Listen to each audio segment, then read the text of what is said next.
All right, it's time for Ryan's Roses. This is a public service. I'm going to read you the email, and we're going to get Amber in Corona on the line. She says, Dear Ryan and Sissany, my husband is almost a completely different man now. He goes to the movies by himself, or so he says. Suddenly, he's working out all the time. Whenever we get together with friends, he's just not interested and completely checked out of the conversation. I know something is not right. I've been listening to Ryan's Roses for years. I know the signs. Amber in Corona. Amber, thanks for coming on. I understand that you've been listening to Roses and you've heard the telltale signs of somebody. This sounds to me like a textbook situation where all of a sudden he's into his self-care, and he's not around so often, and he's going, movies by himself. That's a good excuse for covering a couple hours of time during the day. Yeah. Have you addressed this with him? Have you said you noticed something different? No, not yet. I haven't really said anything because, like I said, I've been listening to your show for a long time and heard the different scenarios and stuff like that. And I just kind of wanted to see for a while to see if it was just something, my imagination. I didn't want to start anything if there was nothing to start, I didn't want him to think that I was, making up stuff in my mind. So I just kind of was going along with it, just kind of watching his behavior. But it kind of when we were out with friends and stuff, and he's not really wanting to be there, and he's not really communicating. He's just kind of sitting there. He looks bored. He doesn't want to be there.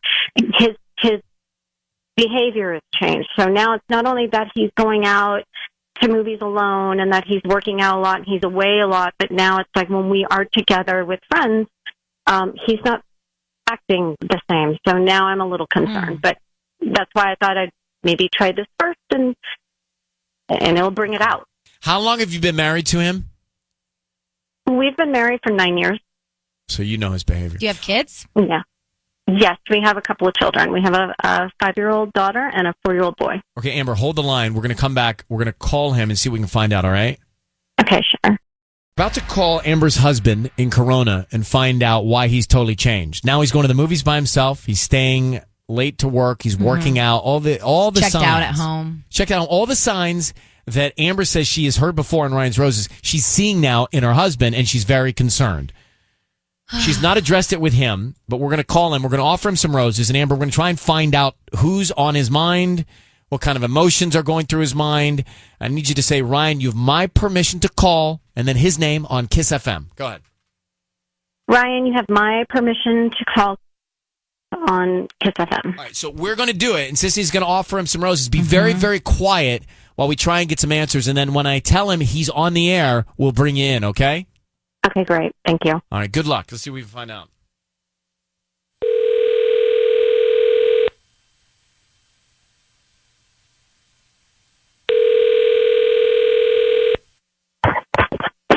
Hello? Hi, is this Keith? Yes? Hi, Keith. My name is Allie. I'm calling from Crown Bloom. How are you doing this morning? I'm doing fine. Wonderful. Well, we're a new flower shop here in Corona, actually near 6th and Lincoln.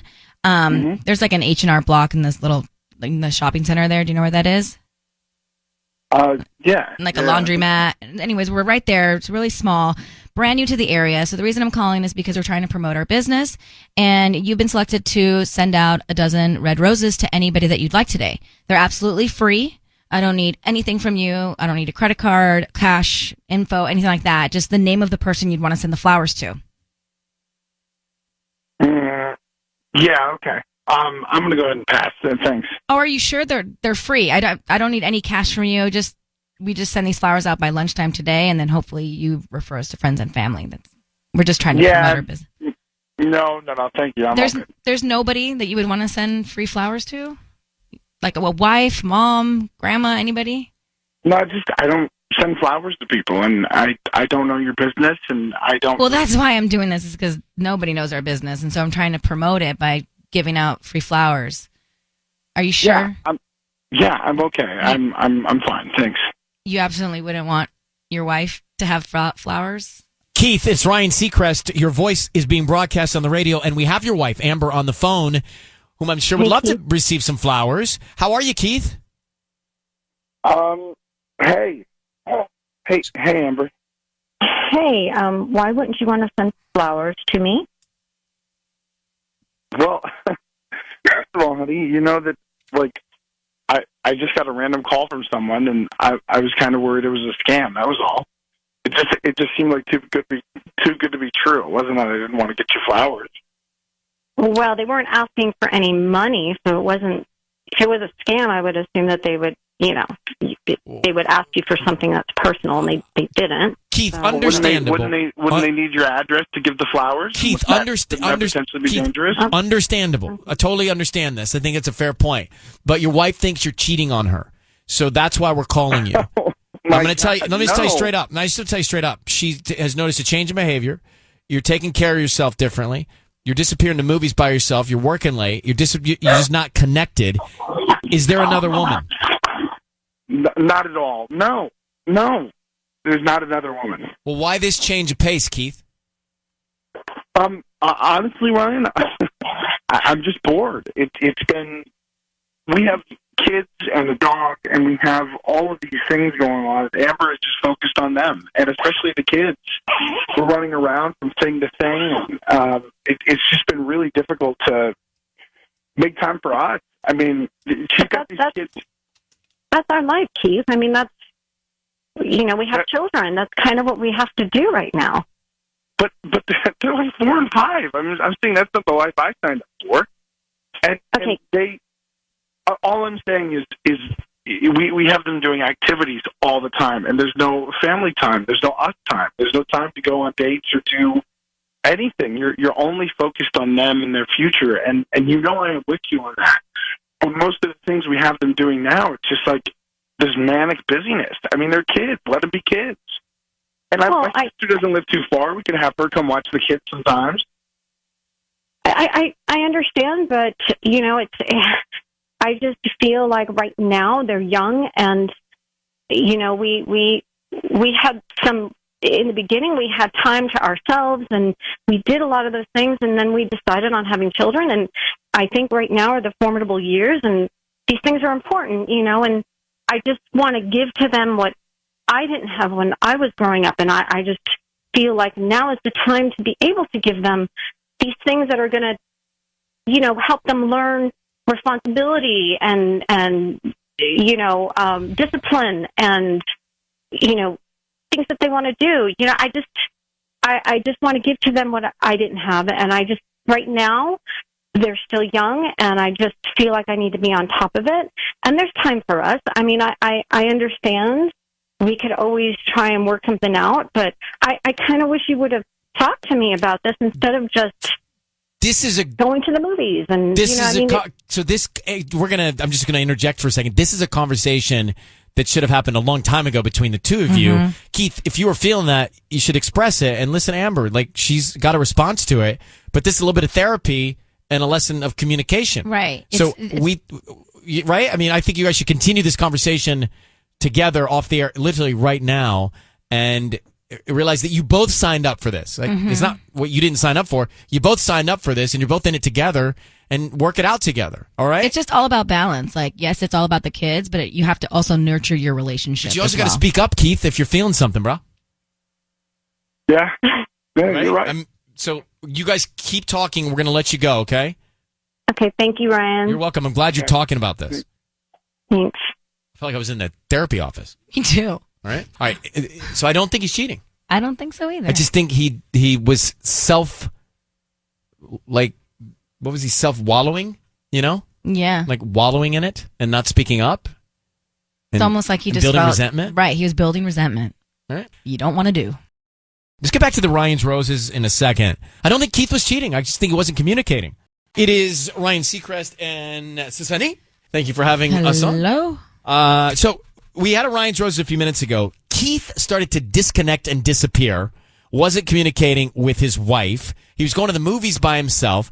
He was depressed because he felt like there was no him and wife time. Right. Because they got kids and a dog. Life happens, right? And she's spending time with the kids and not with him. And he started having self-pity on it. I never want this to happen to me. Well, take note of these calls that we do. I am taking note of these calls. Because I worry. Worry about me? Yes.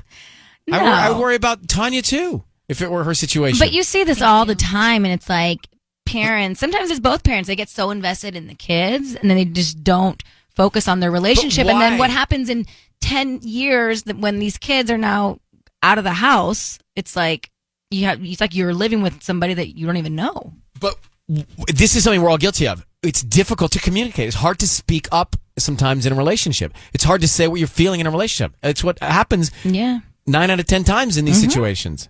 So I don't believe he's seeing someone else.